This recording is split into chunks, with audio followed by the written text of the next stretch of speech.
warahmatullahi wabarakatuh. Salam sejahtera bagi kita sekalian. Om Swastiastu, Namo Buddhaya, salam kebajikan. Seharusnya hari ini saya ingin ngobrol yang agak landai-landai, tapi karena Bu Eli Rosita meneriakkan semangat gerakan, jadi mau tak mau harus saya jawab tidak dengan pantun, tapi dengan hal yang sama. Hidup Buruh! Hidup Buruh! Hidup Buruh!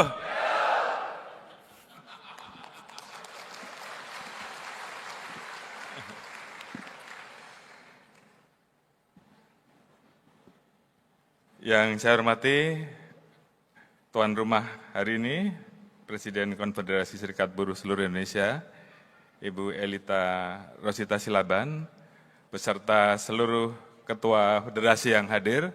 Mungkin mohon izin tidak kami sebutkan satu persatu, namun demikian tidak mengurangi penghormatan kami terhadap seluruh ketua federasi.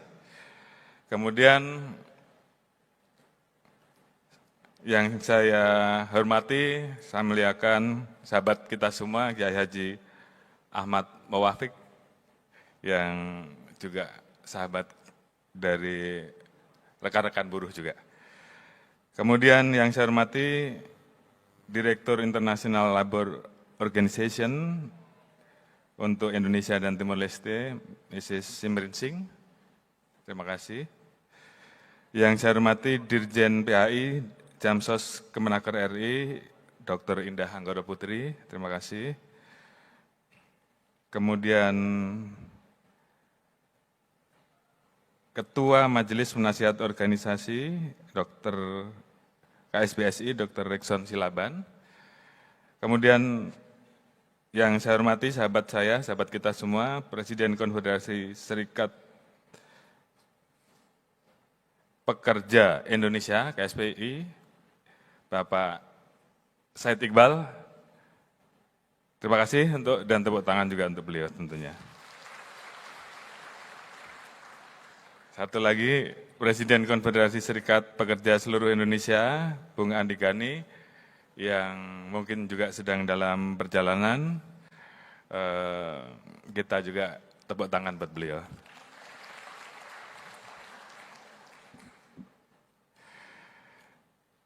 Yang saya hormati Pak Kapendel-Kam, Pak Komjen Pol Yusda Gustawan, beserta dan Korbimob, Kadif Humas, kemudian rekan-rekan, dan khususnya Dirtipiter Bareskrim dan seluruh Des Tenaga Kerja,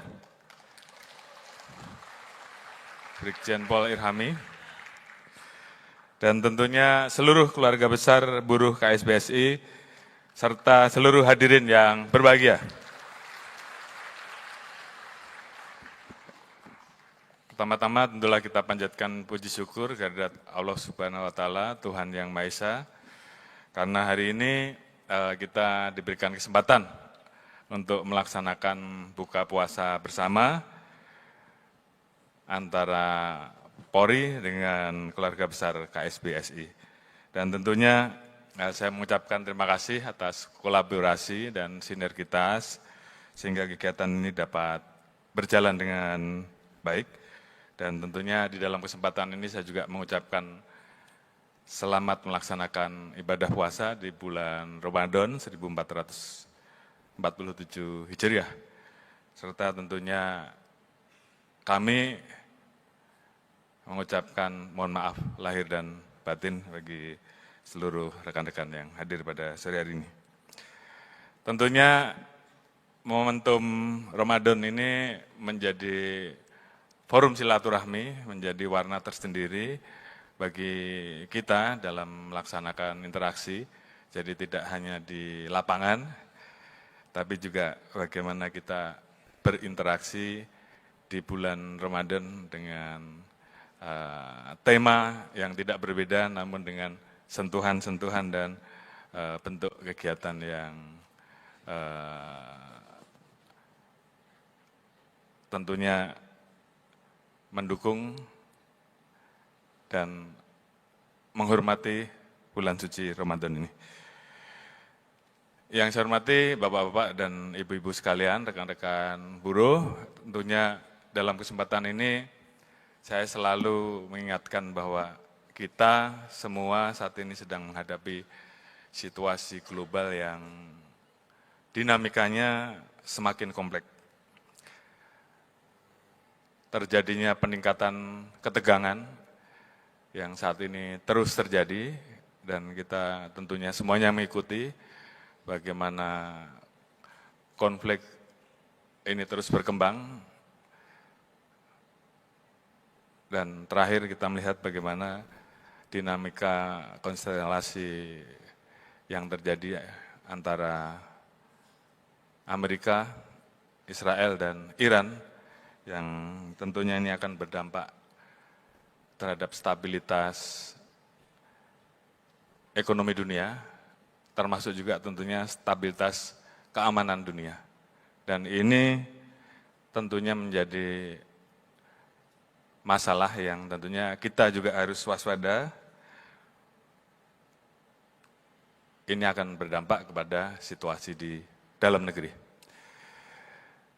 Tentunya dalam situasi seperti ini, kita semuanya harus siap-siap dan harus kemudian melakukan berbagai macam upaya untuk menghadapi situasi global yang tentunya membawa konsekuensi bagi kita semua.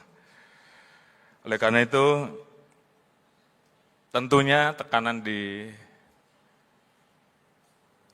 bidang ekonomi, ditambah juga adanya perkembangan teknologi, ini juga tentunya berdampak kepada sektor-sektor yang terkait dengan ketenagakerjaan. Hubungan industrial juga tentunya menjadi terganggu karena dampak dari situasi global yang kemudian juga berdampak kepada situasi yang ada di dalam negeri. Dan ini yang tentunya menjadi pekerjaan besar yang harus kita hadapi bersama. Negara, teman-teman yang bergerak di bidang usaha, dan teman-teman yang bergerak di bidang tenaga kerja, yang tentunya diwakili oleh seluruh keluarga besar buruh. Dalam kondisi seperti ini tentunya kita tetap harus waspada, namun di satu sisi bagaimana kemudian kita mencari solusi-solusi untuk kemudian kita semuanya bisa survive menghadapi situasi dan konstelasi yang kemudian berdampak ke segala sektor. Oleh karena itu tentunya peran dari rekan-rekan buruh, bagaimana kita terus bekerja sama untuk di satu sisi kita mencarikan solusi terkait dengan dampaknya terhadap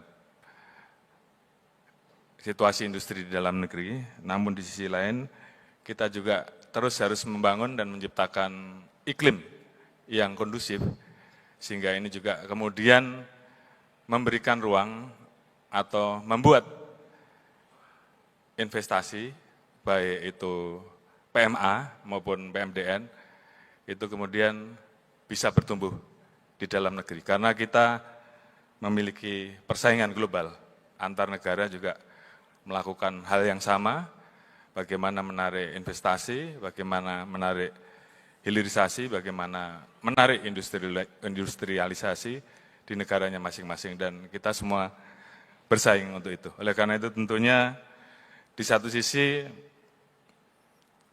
rekan-rekan tentunya harus terus memperjuangkan apa yang menjadi hak-hak buruh, namun di sisi lain kita juga harus menunjukkan kepada dunia, menunjukkan kepada situasi terkait dengan iklim investasi agar itu pun juga bisa bertumbuh, dan ini menjadi kewajiban kita bersama. Pemerintah tentunya juga terus mendorong dengan berbagai macam programnya, di dalam program Astacita, di dalam program Terbaik Cepat, maupun di dalam program-program yang prioritas nasional. Beberapa program hilirisasi yang tentunya saat ini sedang didorong, mudah-mudahan ini lancar. 18 rencana program hilirisasi nasional saat ini harus segera dimulai dan dilaksanakan, dan pemerintah sedang konsen terkait dengan hal ini. Kemudian juga ada program-program lain seperti Project Waste to Energy, ada 34 provinsi yang nanti akan melaksanakan hal tersebut, dan juga program-program hilirisasi yang lain yang saat ini terus didorong. Dan ini diharapkan tentunya juga membuka ruang dan lapangan pekerjaan bagi rekan-rekan buruh, sehingga di satu sisi ini adalah penciptaan ruang dan lapangan pekerja baru, namun di sisi lain juga ini adalah ruang manakala kemudian ada yang terdampak dengan perkembangan situasi global yang kemudian terjadi pengurangan tenaga kerja, dirumahkan dan sebagainya, dan kemudian ini menjadi bagian-bagian yang kemudian bisa dijadikan solusi. Indonesia juga tentunya terus melakukan upaya-upaya berperan aktif dalam upaya perdamaian dunia.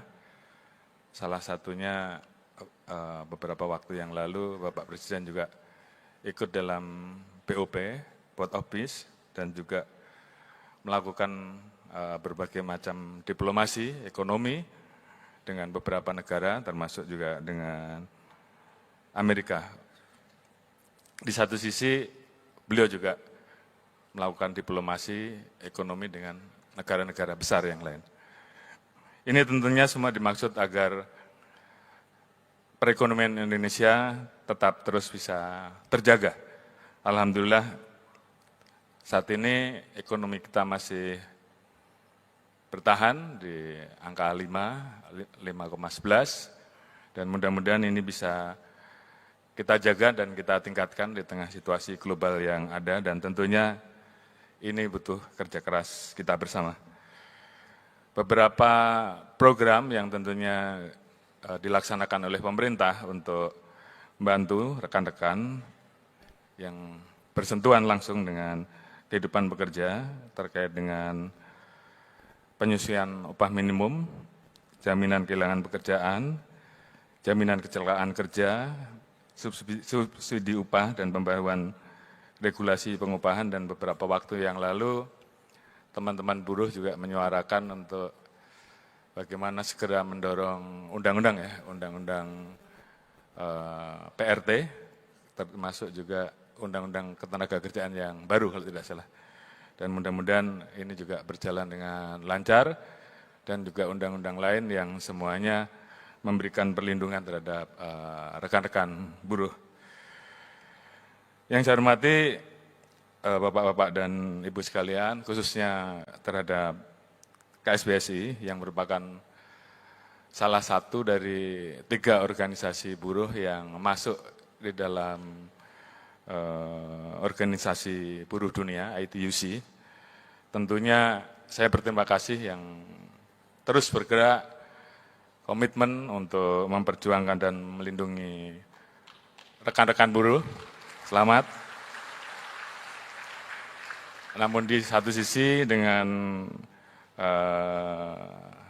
kerjasama yang baik, dialog-dialog sosial, forum-forum dalam memperjuangkan apa yang menjadi aspirasi buruh, semuanya bisa berjalan dengan baik, konstruktif, namun deliver. Dan ini tentunya yang menjadi harapan kita semua, sehingga di satu sisi iklim masih bisa kita jaga, stabilitas Kamtibmas bisa kita jaga, namun di sisi lain, apa yang menjadi aspirasi teman-teman buruh, ini betul-betul sampai. Apakah itu ke DPR, selaku pembuat regulasi, apakah itu ke pemerintah. selaku eksekutif, dan ini tentunya menjadi sangat penting. Dan tentunya kami dari Polri, sebagaimana komitmen kami untuk terus membersamai perjuangan rekan-rekan buruh, khususnya terkait dengan pemberian pendampingan, asistensi, sampai dengan melakukan penegakan hukum yang kami wujudkan dengan Des Ketenagakerjaan.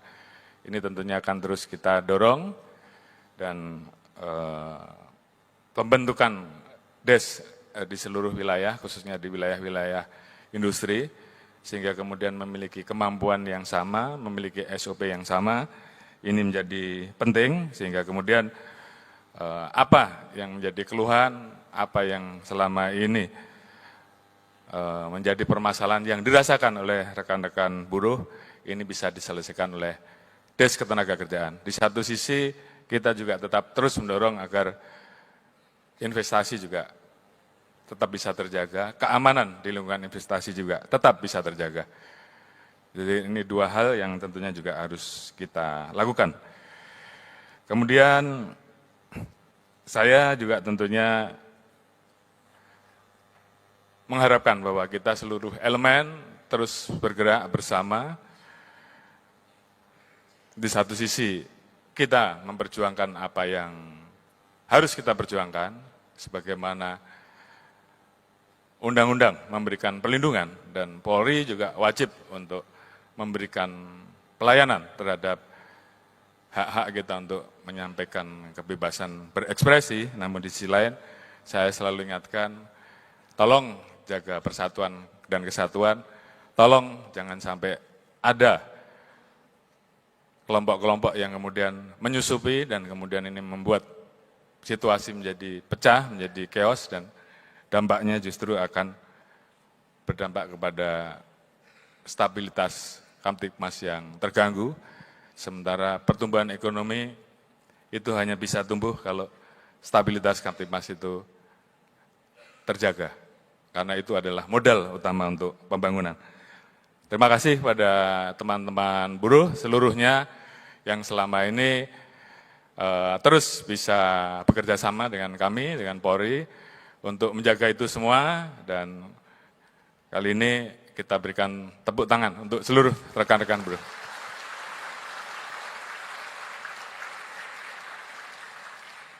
Dan tentunya kami juga mengucapkan terima kasih kepada Ibu Elita dan seluruh rekan-rekan KSBSI yang telah memberikan dukungan agar Polri bisa bekerja dengan optimal.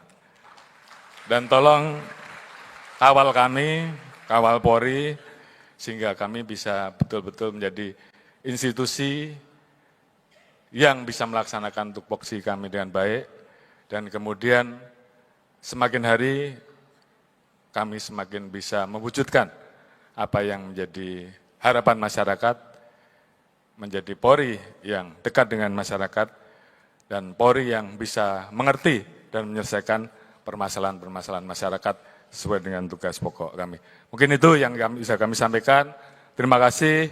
Wassalamualaikum warahmatullahi wabarakatuh. Waalaikumsalam. Hidup Bapak Kapolri. Hidup Bapak Kapolri. Hidup Bapak Kapolri.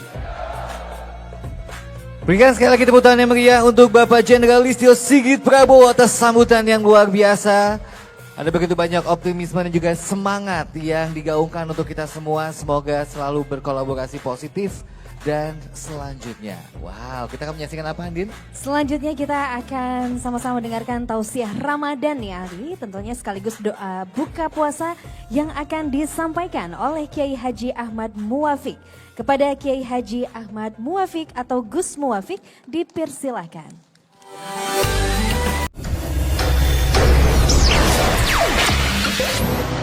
Bismillahirrahmanirrahim. Assalamualaikum warahmatullahi wabarakatuh.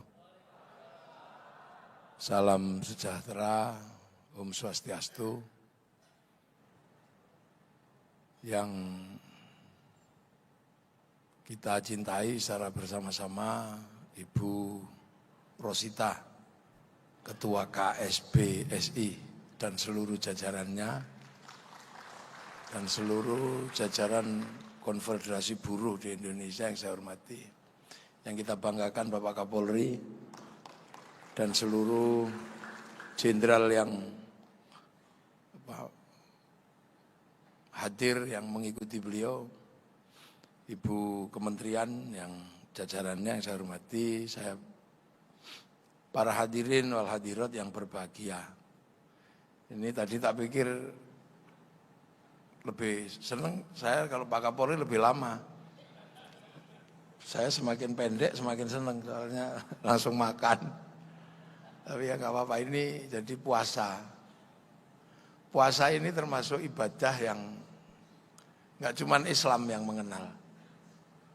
Jadi hampir semua orang itu, semua agama itu punya pelajaran puasa. Karena puasa ini ibadah kuno. Makanya Islam, Al-Quran menyebut kama kutiba alal ladzina min qablikum, sebagaimana orang dulu juga tak suruh puasa. Makanya banyak sekali agama semua mengajarkan puasa, cuman caranya beda. Di Hindu ada Nyepi, itu puasa juga sebenarnya. Di Nasrani ada Jumat Agung, puasa. Orang Yahudi yang sekarang paling ribet itu juga puasa itu. Yom Kippur mereka peringati dengan puasa. Orang Hindu puasa. Orang Buddha puasa. Ketika menempuh jalan menuju nirwana yang 8 jalan dia puasa. Apalagi orang Indonesia hobinya puasa. Mau naik pangkat ya puasa. Cinta ditolak puasa. Ya kan, yang paling iseng itu ngeslot puasa. Lah ya kan, itu di Indonesia ini puasa. Jadi puasa ini ibadah paling trending sebenarnya. Makanya sejarah-sejarah besar itu dulu lahirnya karena puasa. Para nabi itu ahli puasa. Ini Pak Sigit ini masih puasa sekarang. Makanya jadi Kapolri. Saya ini orang Jogja ya. Jogja itu dibuka oleh Ki Gede Pemanahan itu setelah puasa 20 tahun. Di Mbang Lampir, Gunung Kidul. Pak Harto itu dari seorang ibu yang puasa selama 9 bulan ketika Pak Harto di dalam kandungan. Lahir Pak Harto jadi presiden 31 tahun. Makanya dulu orang kalau mau kuat juga puasa. Ya itu tadi, makanya ada puasa macam-macam. Puasa makan daun ngidang. Puasa makan umbi-umbian ngerowot. Nasi putih tok mutih. Pati geni tidak kena matahari. Ada puasa jalan itu lelono. Nah, rumus puasa dimanapun itu sama. Yang nggak makan mulut atas dan nggak makan mulut bawah. Jadi puasa itu rumusnya dimanapun sama. Menahan nafsu makan mulut atas, menahan nafsu mulut bawah. Manusia itu kan mulutnya cuma 2 itu. Ini ditahan, syahwat, ini ditahan. Kenapa? Karena nafsu manusia itu paling besar itu ya cuma di 2 itu. Dan 2 inilah yang paling pokok yang membuat manusia itu mau baik, mau buruk ya tergantung 2 itu.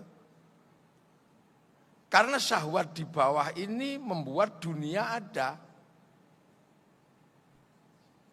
Dunia ada itu karena bergerak karena syahwat di bawah ini. Karena adanya syahwat di bawah ini kalau nggak diatur itu bahaya karena bawah ini melahirkan manusia. Jadi syahwat bawah ini yang melahirkan manusia, yang jadi sampean itu. Sementara kalau sudah lahir manusia, dunia bergerak. Ketika manusia masih di dalam kandungan, ini sudah menggerakkan rumah sakit.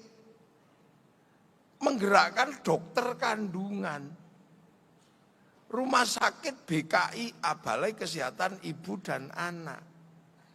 Di situ menggerakkan buruh, menggerakkan industri. Itu karena berawal dari kelahiran manusia. Begitu manusia lahir, melahirkan dokter spesialis beranak. Ada sekolahnya, ada macam-macam. Begitu manusia sudah lahir, industri-industri besar ini juga lahir karena manusia.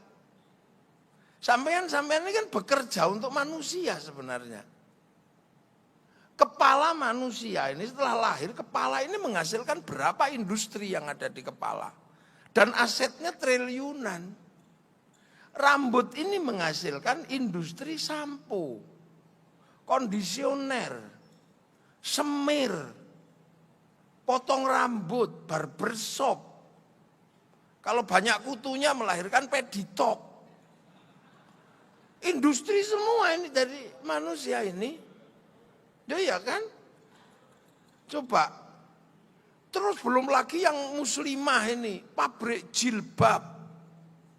Industri semua buruhnya berapa di situ? Pabrik peci, pabrik topi. Mukanya manusia ini industri semua. Ini menghasilkan industri skincare. Turun ke sini menghasilkan industri pensil alis. Triliunan asetnya. Ke bawah sini Isido. Iya kan? Ini pekerja semua di situ. Terus mata dikit, kalau hidupnya terlalu pendek melahirkan pabrik maskara. Hidupnya ngebiok-ngebiok gitu kan. Mata menghasilkan industri softland, kacamata, kedokteran mata, rumah sakit mata. Itu industri dan semuanya ada buruhnya. Triliunan di situ. Ke bawah sini blast on. Ini lipstick. Ini Perancis bisa hidup karena ngurusi monyongnya lambe menungso ini. Ya kan? Gigi menghasilkan pabrik odol, pabrik sikat.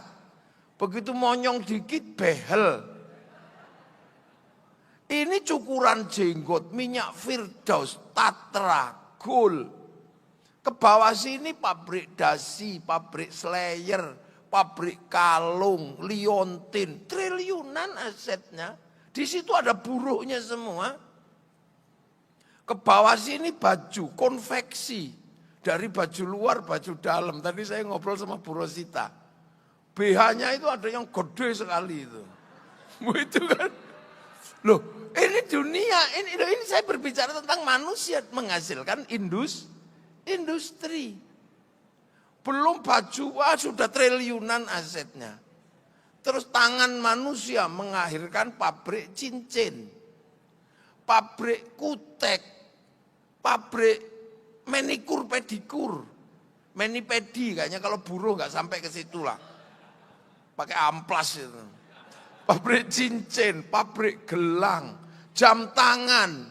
Saya aja sampai kaget ada jam tangan 11 miliar punyanya Sahroni. Itu industri semua dan ada buruhnya. Itu belum ke bawah. Bawah pusar ini malah duit tok, itu industri semua itu. Coba sampean hitung. Yang ngurus bawah pusar ini kaya semua, industri semua. Dari celana panjang. Jangan ngeres lah sampean itu kok ngeres. Celana panjang, celana pendek, simpak. Zaman saya sama Pak Kapolri waktu masih muda, itu ada simpak yang paling terkenal. Yang bolong-bolong kayak net itu. Warnanya biru, mereknya Sony. Loh, itu duit semua sekarang. Itu belum yang celana panjang, celana pendek. Bahkan yang ngurusi dubur manusia, itu semuanya pabrik. Begitu keluarnya lancar, pabrik obat mencret. Berapa triliun itu asetnya. Kalau disebut merek mulai Diapet, Diatap, Intrustop. Macet. Industri yang keluar Dulcola. Loh, itu triliunan coba asetnya. Belum lagi yang urusan EE-nya. EE-nya tok itu menghasilkan industri. Industri WC, mereknya American Style. Toto, mulai dari yang gini ada itu ya kan. Loh itu duit semua, industri semua. Nah kalau di tempat kami Pak Sigit itu di Jogja itu namanya jumbleng. Pulang, plung gitu aja. Loh itu duit semua coba. Itu depan ini, yang depan ini malah duit semua. Yang di kampung mulai potong itu sudah menarik namanya catering. Potong burung itu, catering datang, tenda datang, sound system datang, Adela datang. Loh ya kan? Itu belum lagi ketika mau bikin pabrik kondom datang. Ini duit semua, karaoke, itu semua. Karena bagian depan ini. Nah itu menghasilkan industri. Makanya kalau itu tidak ditata, nggak ditata dari awal, ini dunia bisa kacau, bisa rusuh. Gitu kan, belum lagi terus yang satu mulut ini, mulut atas ini. Ini dunia bergerak. Kita di Islam diajari makan doanya Allahumma barik lana. Kenapa bukan barik li ya? Bukan berkahilah saya tapi berkahilah kami. Karena makanan manusia ini sifatnya holistik. Menarik semua kehidupan karena mulut atas. Orang di sini semuanya makan nasi. Nasi itu menggerakkan sawah. Sawah diurus negara. Karena kalau BPN tidak hadir di sawah, itu bunuh-bunuhan nanti urusannya polisi. Melahirkan pabrik pupuk, pengairan. Coba itu dari makanan manusia. Begitu panen industrinya orang Tiongkok, kombi. Begitu dipanen ada industri seleb. Buruh semua itu di situ ada. Terus kemudian waktu dimasak, ada industri kompor, mereknya nggak bisa saya hitung. Rice cooker. Terus ini apa? LPG, Pertamina. Naik ke meja, industri piring, industri garpu, industri gelas, industri semuanya industri duit semua. Biar enak rasanya ada industri bumbu, Jinomoto, Masako, macam-macam. Ada yang nanam bawang, nanam lombok itu berputar dan kita nggak tahu agamanya apa itu yang nanam itu. Dia di mana, agamanya apa kita nggak ngerti. Terus biar masakan itu enak dikasih garam. Orang Jakarta nggak punya garam. Yang punya garam orang Rembang, orang Sarang itu ditambak-tambak garam. Sampai yakin nggak bahwa waktu mereka bikin garam ditambaknya itu dia nggak kencing di situ. Makanya orang pedalaman Jawa itu curiga. Jangan-jangan pas nggawe uyah iki nguyuh. Makanya satu dikasih nama uyah, satu dikasih nama uyuh. Begitu selesai makan ngambil anggur merah, anggur hijau, apel merah. Di para pejabat kan itu anggur merah. Kalau kita sih paling habis makan unde-unde itu. Begitu sampean makan anggur merah, itu nggak akan pernah hadir kalau tidak ada negara. Karena anggur ini impor. Itu harus ada negara menunjuk Menteri Perdagangan, menunjuk eksportir, importir. Begitu kesepakatan barang masuk ada bill of lading, letter of intent. Jaminannya apa? Obligasi. Desain ekonomi besar yang dimiliki oleh Bank Devisa New York, yang kebetulan punyanya Rothschild, Rockefeller, pengusaha Yahudi. Ayo. Jadi sampean makan anggur merah itu Yahudi melu loh yo. Apalagi yang rajin haji itu sama umroh. Pesawat semakin laris, CSR-nya Yahudi cukup untuk ngebom Iran itu. Dunia ketika sudah dua itu lintas agama, lintas suku, lintas negara. Makanya itulah awal dari nafsu hidupnya manusia. Makanya mulut ini harus dijaga dua ini. Karena kalau sampai dua ini tidak terjaga, industri-industri gede ini juga akan bermasalah karena manusianya bermasalah. Makanya kalau kita mau berbicara negara, ya negara yang akan mandiri adalah negara yang bisa memproduksi tadi itu. Kalau kita belum bisa memproduksi kebutuhan manusia, sampai kiamat kurang 2 hari juga kita akan pernah mandiri. Tapi kemandirian sebuah bangsa ketika sudah produksi, dimanapun rumusnya konsumsi. Konsumsi terbesar adalah konsumsi dalam negeri. Dan konsumsi dalam negeri itu berbanding lurus dengan rasa cinta pada bangsa dan negara. Kenapa Amerika bangkit, industrinya bangkit, konsumsinya ada. Kebanggaan mereka pada Amerika luar biasa. Dan itu yang kerja siapa? Hollywood. Dia bangun kebanggaan Amerika mulai dari Wild Wild West sampai The Last of the Mohican. Dia bangun. Gagal di Vietnam, dia bikin Rainbow 1 sampai 6. Gagal dengan urusan Irak, dia bikin Hot Shot 1, 2. Gagal dalam terorisme, dia bikin 12 Strong. Dia bangun itu. Cina kenapa bangkit industrinya dan dia bisa konsumsi dalam negeri. Mereka bangga dengan negaranya. Dia konsumsi. Diceritakan yang kerja siapa? Dunia digital mereka. Yang bekerja dari mulai ular putih sampai ular hijau. Dari Wung Fei Hung sampai Sun Gokong. Bahkan ketika dunia tidak sepakat dengan kebaikan dan keburukan, Cina mengkompromikan. Tuhan larang judi, dia bikin dewa judi. Tuhan larang mabuk, dia bikin dewa mabuk. Kalau Tuhan sudah terlalu berkuasa, absolut, dinaiki Sun Gokong. Sampai Tuhan yang ngungsi. Lu itu menghasilkan kebanggaan. Jepang, kenapa dia bisa konsumsi padahal dia harus dumping. Dumping ini tanggungannya lebih berat di dalam negeri, tapi dia bangun semangat Bushido. Dia bangun, dia nggak main-main. Mulai dari film-film Oshin sampai terakhir Samurai X dengan tokohnya si Rurouni Kenshin. Loh, lihat kan?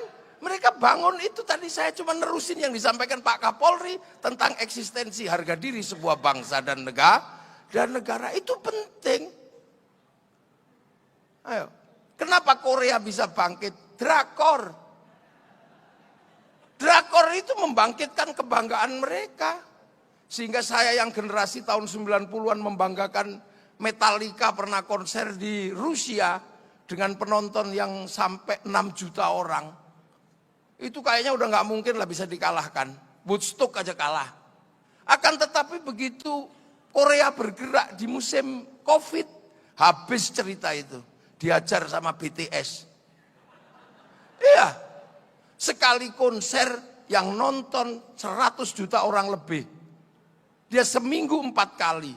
Sebulan dia konser 16 kali. Dalam waktu 1 tahun saya coba hitung dengan ahlinya. Dari BTS uang masuk ke Korea 2.600 triliun. Loh, itu duit semua. Malaysia juga sudah mulai mereka. Walaupun dia ketar-ketir dengan Indonesia kalau seandainya IKN tetap berdiri. Karena akan ada waktu yang sama. Sekarang mereka menikmati 1 jam lebih awal dari waktu Jakarta. Bursanya buka 1 jam lebih awal. Tapi begitu nanti geser ke sana mereka akan kerasa. Mereka mulai bangun kebanggaan mereka. Mulai dengan apa? Paling dasar si Upin dan si Ipin. Bangsanya nggak boleh ribut anak-anak Malaysia dengan anak-anak India. Dikenalkanlah si Upin dan si Ipin dengan tokoh kecil namanya Jarjit. Agar gak ribut dengan anak-anak Cina, kenalkan Mei Mei. Loh ya kan? Agar gak ribut dengan anak-anak Indonesia, kenalkan Susanti. Ini cara paling sederhana bagaimana menjaga harga diri bangsa. Mau Trump itu mau kayak apa, Amerika tetap mendukung. Ya karena kebanggaan mereka pada Amerika itu nggak akan pernah luntur. Mereka nggak punya kungfu aja bikin American Shaolin. Mereka nggak punya karate bikin karate kid. Yang paling memalukan itu coba. Semua orang juga tahu samurai itu ada di Jepang, tapi mereka nggak malu bikin apa? The Last Samurai. Dengan tokoh samurai terakhirnya namanya Tom Cruise dari Amerika. Lu coba ini. Kita nggak berani akhir-akhir ini. Kita selalu begitu ada yang mengolok-olok bangsa, amin gitu. Semua kita ini akhirnya Kapolri jelek, Presiden jelek, semuanya jelek. Jadi kalau buruh demo, silakan demo. Tapi jangan kemudian meruntuhkan kebanggaan pada bangsa dan negara. Gitu. Karena begitu nggak ada konsumsi dalam negeri, semua pabrik tutup. Dan kalau pabrik tutup, sampai mau bekerja di mana? Kalau nggak ada konsumsi dalam negeri, nanti pabrik-pabrik itu juga semuanya akan gulung tikar. Kalau sudah seperti itu, konfederasi buruh juga nggak ada manusianya. Ya nggak ada. Mau siapa yang kerja? Perusahaan-perusahaan diributi terus. Coba untung perusahaan Indonesia itu masih konvensional. Kalau ganti mesin gitu, libur sampean. Tiba-tiba perusahaan sepatu ganti mesin semua gitu. Prei sampean, daripada ngurusi demo mending ngurusi mesin. Loh iya kan? Ini dunia baru. Kiai aja udah pusing sekarang. Karena sekarang ngaji itu sudah tidak ketemu kiai. Bisa sambil juga ngaji. Lihat YouTube. Loh yang sudah hancur semua kan sekarang. Diganti semua. Kita dulu mau lihat Afrika aja masih nunggu flora dan fauna. Artinya TVRI masih ada. Sudah ditunggu seharian keluarnya Harmoko. Sekarang tinggal pencet semua ada di sini. Industri televisi hilang. Dulu kalau kita berjauhan lagi bekerja di Jakarta, menulis surat cinta. Industri surat cinta mulai dari pabrik kertas, pabrik tinta, perangko, pos, ada. Untukmu kekasihku, aku sedang merancang hidup di Cikarang. Entah kenapa semenjak kepergianku aku merindukanmu. Dan setiap melihat bayang-bayang sesuatu, aku seperti melihat bayang-bayangmu. Perih kekasihku. Seperti kata penyair, kau tusuk di sana, berdarah di sini. Tapi setiap aku membayangkan wajahmu, kenapa yang hadir wajah bapakmu? Itu ada dulu, dari itu panjang sekali. Kekasihku, aku tahu memang seperih inilah meninggalkanmu. Tapi ini demi masa depan kau, aku, dan anak-anak kita nanti. Dariku yang selalu merindukanmu. Cendrawasih burung irian. Terima kasih dan cukup sekian. 4 kali 4, 16. Sempat tidak sempat harap dibalas. Itu kan ada. Itu. Coba. Tahu-tahu sekarang itu nggak ada. Yang dulu terus ngambil perangko didilat template itu. Pak Pos hilang, industri yang hilang sudah berapa? Koran hilang, oh semuanya hilang karena ada perubahan digital perubahan analog ke digital. Nah itu kalau kita juga nggak mewaspadai bahwa manusia bisa diganti mesin, kita juga harus waspada itu. Makanya konfederasi buruh ini juga harus mempelajari peralihan manusia ke mesin. Kalau tiba-tiba pabriknya iseng daripada di demo terus ganti mesin itu. Pusing kita, karena semua bisa diganti mesin. Yang nggak bisa diganti mesin itu cuma satu, makanan. Makanan itu nggak pernah bisa di-download. Makanya nanti yang paling berbahagia itu petani. Ini sekarang misalnya, Cina apa yang nggak bisa dilakukan sama dia? Begitu coding dan algoritma disepakati, dia daftarkan hurufnya.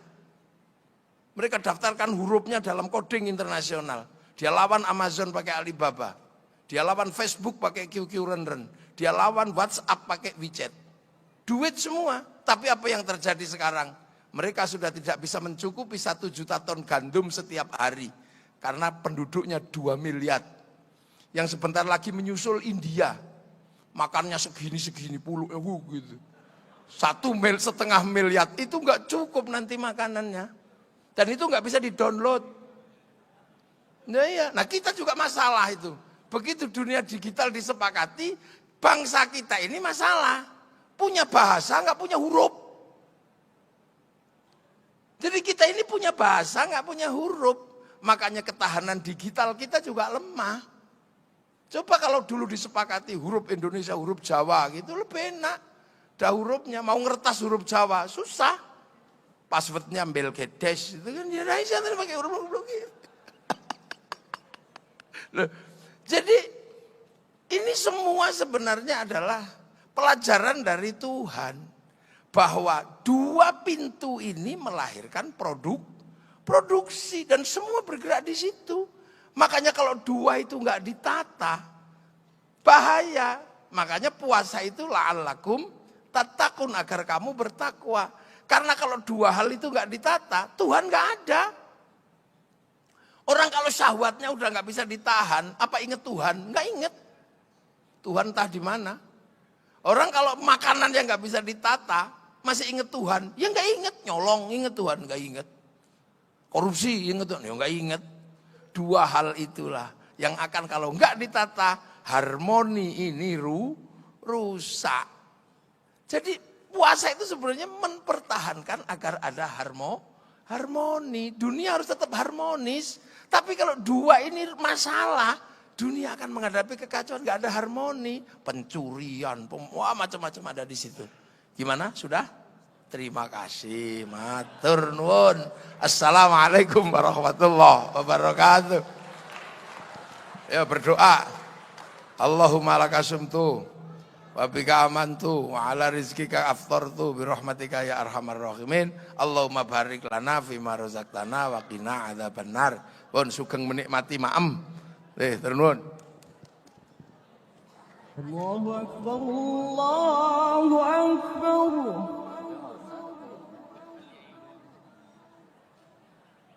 Allahu akbar, Allahu akbar.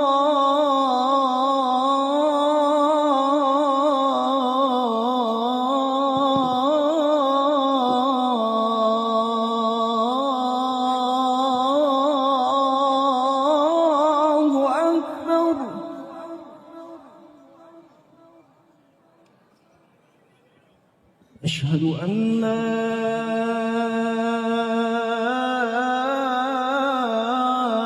إله إلا الله.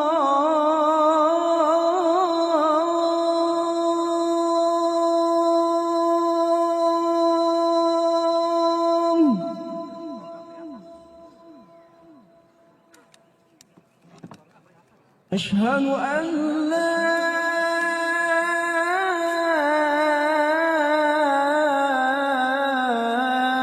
إله إلا الله.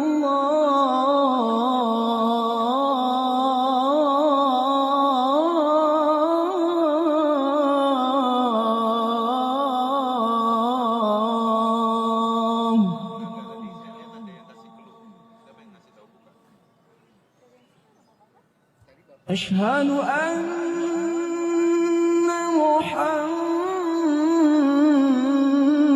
محمد رسول الله.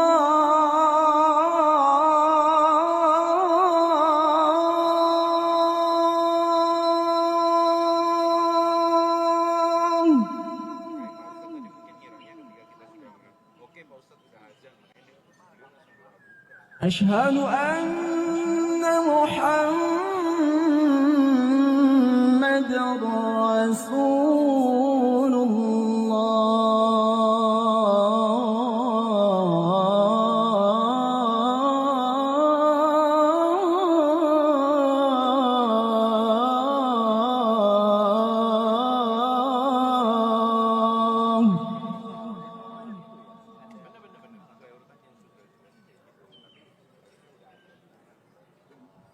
حي على الصلاة.